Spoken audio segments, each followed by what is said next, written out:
사람은 동물과 다르게 특별한 계획 속에 하나님의 형상으로 창조되었기에 사람으로서의 가치는 세상의 그 어떤 것으로도 비교할 수 없습니다.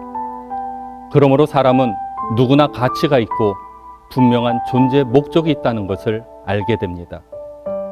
그런데 이렇게 분명한 존재 가치를 지니고 하나님의 영광 가운데 창조된 사람이 복을 누리며 살아가야 마땅함에도 불구하고 자유를 억압받고 사고 팔려지면서 행복하지 못한 삶을 살아가야 한다는 것은 하나님의 창조 질서를 무너뜨리는 너무나 큰 죄악인 것입니다. 오늘 성경에서는 최초의 인신매매에 대해서 소개하고 있는데 안타깝게도 하나님의 언약의 자손인 야곱의 아들들 사이에 이런 비극이 발생했습니다. 요셉은 다른 형제들과는 다르게 아버지 야곱으로부터 특별한 사랑을 받으며 자랐는데 그것이 오히려 형제들에게 미움의 대상이 되었고 자신의 꿈을 형제들에게 자랑 삼아 당당하게 이야기하던 요셉의 모습은 형제들로부터 시기의 꽃이 피어나게 만들었습니다. 하루는 아버지 야곱이 양을 치러 멀리 떠난 아들들의 안부가 궁금하여 요셉을 보냅니다.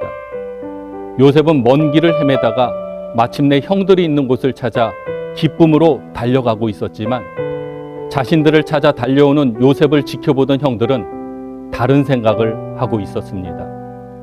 꿈꾸는 자가 오고 있다고 서로 비아냥거리며 동생인 요셉을 구덩이에 빠뜨려 죽이려고 합니다. 그러나 맏형 르우벤의 도움으로 간신히 목숨은 건졌지만 결국에 애굽의 노예로 팔려가게 됩니다. 이 사건을 보면서 인간의 미움이 얼마나 비참한 결과를 가져오는가 하는 것에 대해서 다시 한번 깨닫게 되고 하나님께서 우리에게 왜 그토록 사랑을 강조하셨는지 이해가 되기도 합니다. 어떤 곳에서 무슨 일을 하든지 하나님의 사랑으로 하지 않는 일은 언제나 갈등과 죄악을 낳기 때문입니다. 세상 물정 모르고 아버지의 그늘 밑에서 근심 없이 살았던 17세 어린 소년 요셉이 애굽의 노예로 팔려가서 말할 수 없는 어려움과 시련을 겪었으나 결국에는 애굽의 총리가 됩니다.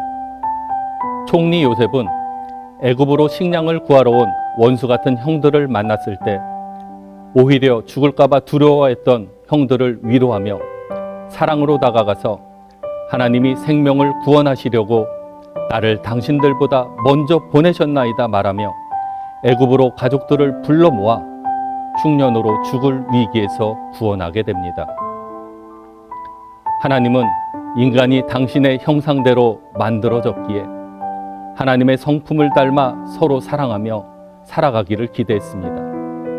그러나 인간들에게 죄악으로 싹튼 미움의 씨앗은 결국 형제들의 분노로 이어져서 동생까지 인신매매로 팔아버리는 비극을 가져왔으며 그것이 오늘날까지 이어져서 전 세계적으로 인신매매를 비롯해 타인의 삶을 억압하고 착취하는 현대판 노예제도는 국제적인 사회 문제로 대두되어지고 있습니다. 그러므로 지금 이 시간에도 전 세계 곳곳에서 고통당하는 수많은 사람들을 우리가 다 헤아릴 수는 없으나 오직 하나님의 은혜로 그들이 다시 회복되어지기를 기도해야 합니다. 또한 인신매매를 자행하는 자들에게도 하나님의 은혜가 임하고 그들이 죄악된 길에서 벗어날 수 있는 길은 오직 하나님의 은혜뿐이기에 오늘도 우리가 할 수 있는 일은 오직 기도입니다. 더 이상 인신매매와 노예제도 속에서 고통당하고 희생당하는 사람이 없이 모두가 하나님의 은혜로 행복하고 사랑으로 함께할 수 있는 날이 속히 오기를 소망합니다.